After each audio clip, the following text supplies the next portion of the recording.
आज आमच्या सर्वांसाठी अभिमानाचा दिवस आहे की आमचे मित्र त्या जळगाव जिल्ह्याचे सुपुत्र उज्ज्वलजी निकम यांचा आम्ही या ठिकाणी सन्मान सोहळा करतोय, त्यांचा सत्कार करतोय।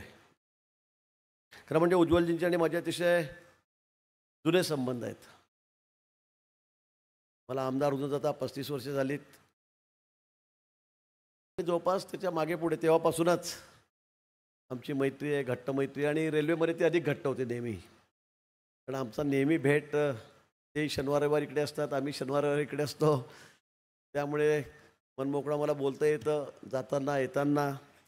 अतिशय आमचे पारिवारिक संबंधसुद्धा त्या ठिकाणी आहेत। गेल्या वेळीच त्यांना जळगावून तिकीट द्यावं असा एक विचार होता, तशी वरती विचारणा झाली होती।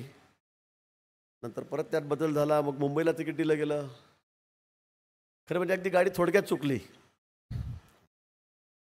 निकाल लागत होता, शेवटच्या टप्प्यामध्ये होता। मला वाटतं आपण 20-25 हजाराने पुढे गेलेला होता, अगदी शेवटच्या 1-2 पेट्या मोडण्याच्या असतील। मी फोन उचलला आणि निकम साहेबांना शुभेच्छा दिल्या, त्यांचं अभिनंदनही केलं, मनापासून अभिनंदन केलं। आणि मी हे म्हटलं होतं की आता फक्त खासदार व्हायचं नाही आपल्याला, आता आपल्याला अजून वरची पायरी चढायची आहे। मी त्यावेळेला त्यांना बोललो, आणि बघता बघता अर्ध्या तासात पाऊण तासामध्ये शेवटची पेटी उघडली। ती कुठल्या भागाची उघडली आपल्याला कल्पना आहे, आणि त्याच्यामध्ये अगदी 95% मतदान एकाच पक्षाला गेलं, समोरच्या। आणि त्यात मग आम्हाला मागे जावं लागलं, पराभव झाला। अगदी थोड्या मतांनी निकम साहेब त्या ठिकाणी हरलेत। आम्हालाही दुःख झालं, सगळ्यांना आपल्याला दुःख झालं। फक्त सगळे तोंडाशी आलेला घास हा आता अचानक कसा काय निघून गेला, आणि सगळ्यांना त्या गोष्टीचे मनामध्ये सगळे घरच करून गेलेलं होतं। पण हा भारतीय जनता पक्ष आहे, हा जोहऱ्यांचा पक्ष आहे तसं म्हणेल मी। त्यांना हिऱ्याची पारख असते। खरं म्हणजे उज्ज्वल साहेब काही फार सिनियर नाही आहेत, फार काही कार्यकर्ते म्हणून त्यांनी काम केलेलं पण नाही आहे। खूप जुने कार्यकर्ते आहेत, खूप मोठं काम केलेलं आहे, त्यांना न्याय दिला पाहिजे। अनेक जुने कार्यकर्ते आहेत, 35 वर्ष 40 वर्ष 25 वर्षापासून संघापासून RSS पासून काम करणारे स्वयंसेवक आहेत, भाजपत काम करणारे जुने कार्यकर्ते आहेत। पण ते असतानासुद्धा आज अचानक उज्ज्वलजींचं नाव त्या ठिकाणी आलं, सगळ्यांना धक्काच बसला मी तर म्हणेल। एकदम निकम साहेबांचं नाव राज्यसभेवर, ही काही सोपी गोष्ट नाही आहे, ही सोपी गोष्ट नाही आपल्याला असं वाटतं तेवढी। पण आपले पंतप्रधान माननीय मोदीजी त्यांच्या डोक्यातच तो विषय होता, अमित भाईंच्या डोक्यामध्ये तो विषय होता। पडले तर पडले, जाऊ दे आता। पण कोणालाही न सांगता, म्हणजे आम्हाला तर कोणाला कल्पनाच नाही, खरं सांगतो मी तुम्हाला, अचानक त्या ठिकाणी नाव आलं, राज्यसभेवर आपली निवड झाली। ते देवेंद्रजींना माहिती असेल फक्त महाराष्ट्रामध्ये, बाकी कुणालाही माहीत नसेल। आणि त्या ठिकाणी उज्ज्वलजी आमचे राज्यसभेवर त्या ठिकाणी गेले। एक निष्ठावंत वकील, दहशतवाद्यांचा कर्दनकाळ आपण बघितलं की किती, म्हणजे आम्हाला अभिमान वाटायचा नेहमी। आम्ही ज्या वेळेला टी व्हीवर बघायचो, वर्तमानपत्रात वाचायचो की उज्ज्वल निकम, आणि कुठली केस असेल, देशभरामध्ये कुठल्या अतिरेकी कारवाई असतील, देशद्रोही कारवाया कोणी केल्या असतील, सगळ्या दुरून मागणी कोणाची असायची, तर उज्ज्वल निकम साहेबांची। आणि या गोष्टीचा मला अभिमान होता। अगदी दररोज आम्ही नेहमी त्या अशा वेळी प्रसंगी उज्ज्वलजींचं त्या ठिकाणी टी व्हीवर त्याचं काय काय चालायचं, त्या ठिकाणी डिबेट चालायची, ते बघायचो, ते ऐकायचो। त्यावेळेला प्रत्येकाला आम्हाला जळगाववासियांना, खानदेशवासियांना त्या ठिकाणी अभिमान वाटायचा। असं काम त्यांनी या ठिकाणी केलं।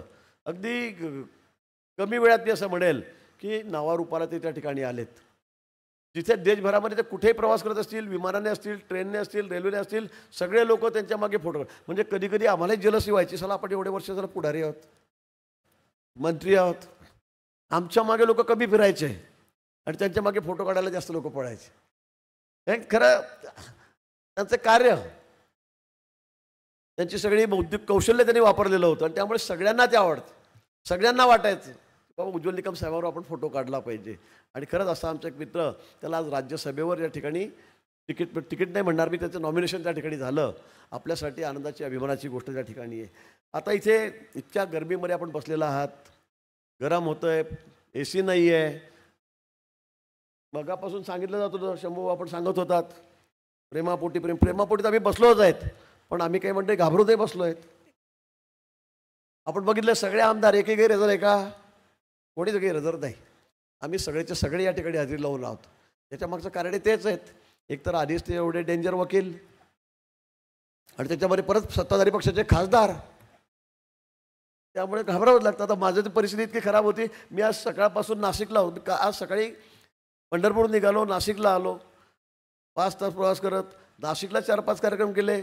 मग शेवटी इथे येणं शक्य होतं, मग विमान मागवलं, विमानाने इथे आलो. सगळ्या कसरती करत करत 5:30ला मी 5:45ला या ठिकाणी विमानतळावर उतरलो आणि या ठिकाणी आलो. का कशासाठी आलो? मलाही थोडीशी भीती वाटते. आता वर्दी डायरेक्ट ते राज्यसभेत बसतील, मोदी साहेबांच्या सदनामध्ये ते बसणार आहेत, अमित भाईंबरोबर ते बसणार आहेत. म्हटलं कुठे एखाद्या वेळेला बाबा काय राजकारणाचं काही खरं आहे का आजकाल? नाही आहे. आणि म्हणून मी सुद्धा धावत पळत घाबरून इथपर्यंत त्या ठिकाणी आलोच. पण आता वकील साहेब, आतापर्यंत तुम्ही एकदम आयसोलेटेड होते सगळ्या बॉडीगार्डमध्ये, इकडे तिकडे. म्हणजे आपण जाऊ दे, आम्ही आमदार आहोत, मंत्री आहोत, पण बाकी लोकांना तुम्हाला भेटायचं म्हणजे फार कसरत असायची. पण आता तसं चालणार नाही. आता तुम्ही खासदार आहात आणि भारतीय जनता पक्षाचे आहात. पुढारी म्हटलं, नेता म्हटलं की सगळ्यांना थोडंसं जवळ घ्यावं लागतं. पूर्वीची कडक भाषा तुम्ही कोर्टातच बोलत होते, आतापर्यंत लोकांशी बोलत नव्हते जास्त, त्यामुळे तरी थोडी भाषाही बदलावी लागेल, थोडं लोकांनाही जवळ करावं लागेल. पण आता तुम्ही खासदार झालेला आहात आणि भारतीय जनता पक्षाचे खासदार आहात, का चांगल्या पक्षाचे. मी म्हणेल अतिशय योग्य वेळी तुम्ही खासदार झालेला आहात. खूप संधी आपल्याला त्या ठिकाणी आहे, खूप संधी आहे. आणि वर मी तुम्हाला खरं सांगतो, आमच्या पक्षामध्ये काम करणाऱ्या माणसाला खूप संधी, खूप मोठी संधी आहे. आपण अनेक जण मंत्री बघितले असतील, त्याचा कुठे लवलेशही नव्हता, ब्युरोक्रसीमधले आहेत. परराष्ट्र मंत्री असतील, कोण होते ते, काही पुढारी नेते नव्हते, IAS ऑफिसर होते. असे अनेक IAS ऑफिसर आहेत की ते त्या ठिकाणी कॅबिनेट मंत्री म्हणून काम करतात. त्याचे उत्तम काम करत आहेत. मला वाटतं आपले योगही चांगले दिसत आहेत, आपले योगही चांगले दिसत आहेत. तुम्हाला घेतलं म्हणजे काही फक्त मला वाटतं की वरती ते त्यांच्या माइंडमध्ये, डोक्यामध्ये आहे, ते काही फक्त खासदार म्हणून नाही, जळगावला खासदार झाले, जळगावला खासदार मिळाले म्हणून नाही, तर मला असं वाटतं काहीतरी याच्या पुढचं त्यांच्या डोक्यामध्ये चाललेलं असेल. आणि पुढे मला वाटतं आपल्याला निश्चित ती संधीसुद्धा त्या ठिकाणी मिळेल, याबद्दल माझ्या मनामध्ये तर कुठेही शंका नाही. खरं म्हणजे राजकारणामध्ये लोक पाय ओढायलाच पाहतात की बाबा हा गेला तर आपलं काय, तो गेला तर आपलं काय, आपलं अस्तित्व काय. पण आमच्या तुम्हाला मनापासून त्या ठिकाणी शुभेच्छा आहेत. मला काही गोष्टी सांगाव्या लागतील. सुरुवातीला मुंडे साहेब होते, मी 95मध्ये पहिल्यांदाच आमदार झालो होतो. मुंडे साहेब गृहमंत्री होते. आपण सरकारी वकील म्हणून त्या ठिकाणी आपल्याकडे एक नवीन जबाबदारी देण्यात आलेली होती. पण त्यावेळेला म्हणजे अतिशय प्रतिकूल परिस्थितीमध्ये मी आपल्याला म्हणेल की त्यावेळेला सुद्धा अनेकांना असं वाटायचं की यांना या पदावरून काढून टाका. बरोबर आहे निकम साहेब? आता मी खुलासेवर बोलणार नाही, पण अनेक लोकांना असं वाटत होतं, अनेकांना नाही, काही लोकांना असं वाटत होतं की या पदावर हे नकोच, दुसऱ्याला द्या, त्याला द्या, ज्यांना काढून टाका, हा आपला माणूस नाही आहे, असं सुद्धा त्या ठिकाणी झालं होतं. पण निकम साहेबांना माहिती आहे, मी त्यांना सांगितलं की काहीच काळजी करू नका, अजिबात काळजी करू नका, हे होणारच नाही.